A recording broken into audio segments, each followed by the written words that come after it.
चाणा के साथियों की जिम्मेदारी लगाई है और मैं मानता हूँ कि चाणा का योगदान हिसार की नव संकल्प रैली में ऐतिहासिक है। सर हिसार को ही क्यों चुना गया? हमने 6 लोकसभा पहले कवर करी है और 7वीं लोकसभा हमारी हिसार पेंडिंग थी, इसको हम कवर करें और बची 3 को भी आने वाले दिनों में हम कवर करें। सर नव संकल्प के माध्यम से 10 की 10 लोकसभा सीटों पर जननायक जनता पार्टी ने पार्टी कैडर को एकत्रित किया है और अपनी ताकत को बढ़ाया। सर क्या लोकसभा चुनाव भी गठबंधन में लड़ा जाएगा क्या कुछ? एनडीए की बैठक फैसला करेगी। मैं तो आज इस पे नहीं कह सकता और अगर बैठक होगी नहीं उसके बाद के निर्णय उसके बाद। सर चौधरी वीरेंद्र सिंह अभी आए थे, उन्होंने कहा कि 10 की 10 लोकसभा सीटों पर। वीरेंद्र सिंह जी से ये पूछ लो, 1 साल हो गया, पहले धमकी दी थी गठबंधन तोड़ोगे तो मैं पार्टी छोड़ दूंगा। 1 साल से तो उनने छोड़ी नहीं। मुझे नहीं लगता कि हरियाणा प्रदेश में या देश में भी ऐसा कोई पॉलिटिशियन है जो सन्नी देओल की मूवी में नहीं तारीख पे तारीख दिया करते थे, उस तरीके से सिर्फ अल्टीमेटम पे अल्टीमेटम दे रहे। अगर उन्हें निर्णय करना है तो निर्णय अपनी राजनीतिक तौर पर ले, जननायक जनता पार्टी की चिंता छोड़ दे। अगर हमारा अलायंस रहेगा तो मजबूती के साथ रहेगा और 4.5 साल मुझे नहीं लगता हरियाणा की तरक्की में हमने कोई कसर छोड़ी और जिस दिन टूटेगा मुझे लगता है कि किसी को बताने की ज़रूरत नहीं होगी या किसी को बोलने की ज़रूरत नहीं होगी। उनकी फ्रस्ट्रेशन या उनके परिवार की फ्रस्ट्रेशन तो ये दिखती है कि उचाणा के अंदर विकास क्यों हुआ, उनके समय के अंदर कितना पिछड़ा उचाणा था, आज कितना आगे बढ़ा है।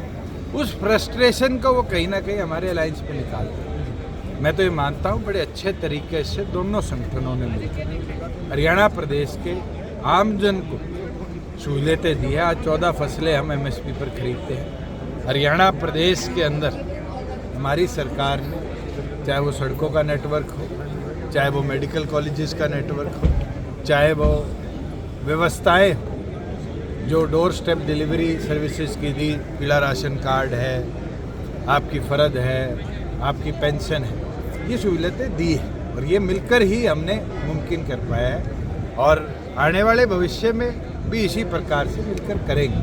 अगर उसमें 19-21 होगा तो मुझे नहीं लगता कि हमें किसी के प्रमाण की ज़रूरत है। एक चीज़ और कहना चाहूँगा कि पिछले दिनों ओलावृष्टि से पूरे हरियाणा प्रदेश के अंदर कई जगह क्रॉप लॉस हुआ। आज मैं उचाणा में भी आता हुआ देख रहा था, ओलों से यहाँ भी क्रॉप लॉस हुआ है। क्षतिपूर्ति पोर्टल को 1 तारीख को खोल दिया गया था। फार्मर दिन प्रतिदिन उस पर अपनी फसलों के नुकसान को अपलोड कर रहे हैं और मैं मानता हूँ कि जैसे ही 15 तारीख को सभी किसानों की क्रॉप लॉस के अपडेशन आ जाएगी, इमीडिएटली क्षतिपूर्ति सहायक के हमने आदेश दे दिया, उनको लगाकर क्रॉस वेरिफिकेशन भी करेंगे और हम किसान का मुआवजा भी तुरंत उसके बाद उसके खाते में दिसंबर। सर अनुराग डांडा कहते हैं कि डिप्टी सीएम ने कहा था कि गठबंधन के अगर सवाल करते थे, हमारा तो हो गया, अभी वो देखें उनकी छड़ी। चलो अनुराग जी ये भूल जाए कि पिछली बार हमारे साथ 3 सीटों पे आए थे।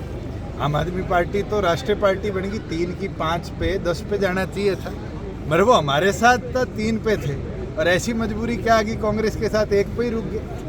और मैं तो उम्मीद रख रहा था अनुराग जी चुनाव लड़ते, वो बेचारे सुशील जी फंसा दिए। ये तो जनता है।